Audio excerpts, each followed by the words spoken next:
Let's jump straight back into it with my panel, PR Counsel Managing Director Kristy McSweeney and Adoni Media's Lisa Goddard. Hi to both of you. Thank you so much for joining me on the show. Look, we need to start with the Coalition's leadership results. Of course, Sussan Ley elected Liberal leader today. Kristy, we'll start with you. What's your reaction? Is she the right choice to lead the party? I think she's a sensible choice. I think it's a centrist choice. I think it is very symbolic that the Coalition has elected its first female leader. Is it a bit of a glass cliff situation? Look, probably.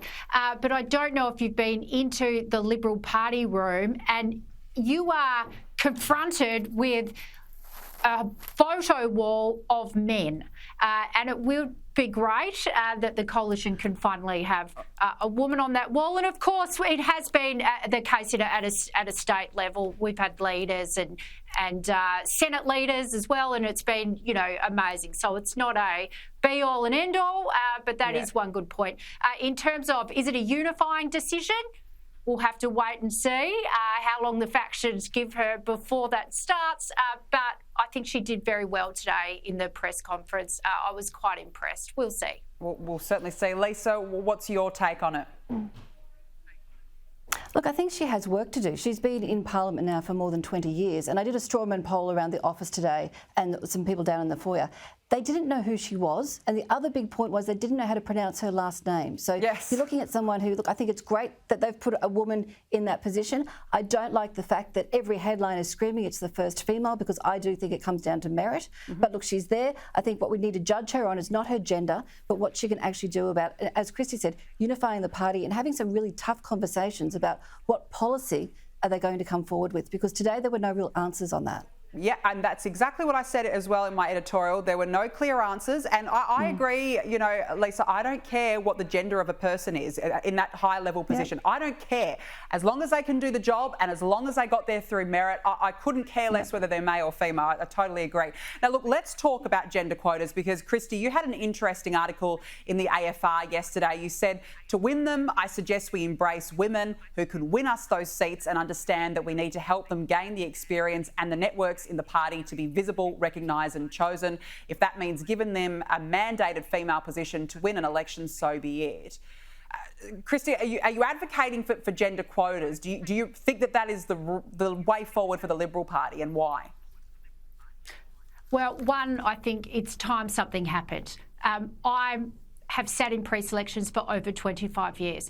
The only women who get pre-selected are ones that have the time to lean in, to undertake all the impossible tasks that gets you to the front of the queue, where you can tick off the list of, and it's going to State Council and Admin Committee all day on a Saturday. It's going to 3 meetings a week. It's going to various other things. There is a reality that women raising children and holding down a career aren't able to do those things. So the women that get pre-selected, and I'm not saying women don't, are women that are able to undertake those tasks that allow them to be visible and then considered worthy enough for people who make the selection because they have completed that checklist. There is just a reality that the women that we want to represent us, women of working age who are raising families like the Labor Party, are not able to get through in that selection structure. Right. It's not about merit. It's about addressing that selection structure and recognising that it isn't the right one. Merit is a wonderful blanket argument to have. I think it's offensive. You have to understand it's so offensive. Understand the nuance of the selection structure, that the fact is women in our party aren't working and raising families like they are in the Labor Party. I take your point. And we have to look at the structure and understand why. I take your point on that, Kristy, but as a woman, I find it highly offensive that a woman should get a role not based on her merit, not based on how good she is, not based on how hard she's worked, but the fact that she is a woman. I just find that so offensive in this day and age. And if that's the case, if that's going to go down, choose people who if that's how they're going to go, you may as well go down Labor. Don't choose people. Yeah. Well, Lisa, what's your thoughts?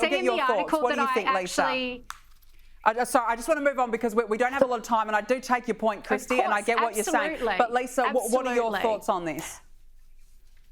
Kristy's absolutely right. When you sit in those branch meetings, it is about winning people over. And goodness knows how many $5 raffle tickets you have to buy while you attend those branches. Kristy will tell you about that. Yeah. But look, there's two things here. One, it has to be on merit. You have to rise to the top based on your experience, based on your knowledge, based on the fact that you understand your community and that you can give something back to your community and actually change this country for the best. However, when it comes to pre-selection, when it comes to looking at what candidate are you going to put forward, ANU did a study. Predominantly, those women get the tough seats. We don't always get the winnable, easy seats. You're put into a position where it's going to be a tough fight. You're looking at having to either put your business on hold, stand down from your job. So financially, how do you then manage your life to put yourself forward for pre-selection and then go out there and campaign? So it is a really tough one. You have to balance, yes, we want the best candidates on merit, fully back that.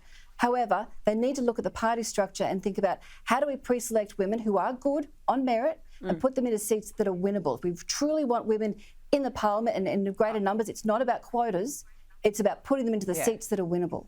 I agree, and it all does come down to selection. I do agree with that, and I think that there will be a real rethink come the next election. And there were a lot of really good female candidates out there. I don't think that they were given the opportunity to really shine throughout this campaign, and that is the sad part. But look, we'll see what happens. We have run out of time. Kristy McSweeney and Lisa Goddard, we love a good debate. I like having you both on. Thank you very much for joining me on the show. I love having it too. We do. We absolutely do. We do get along, really. Thank you.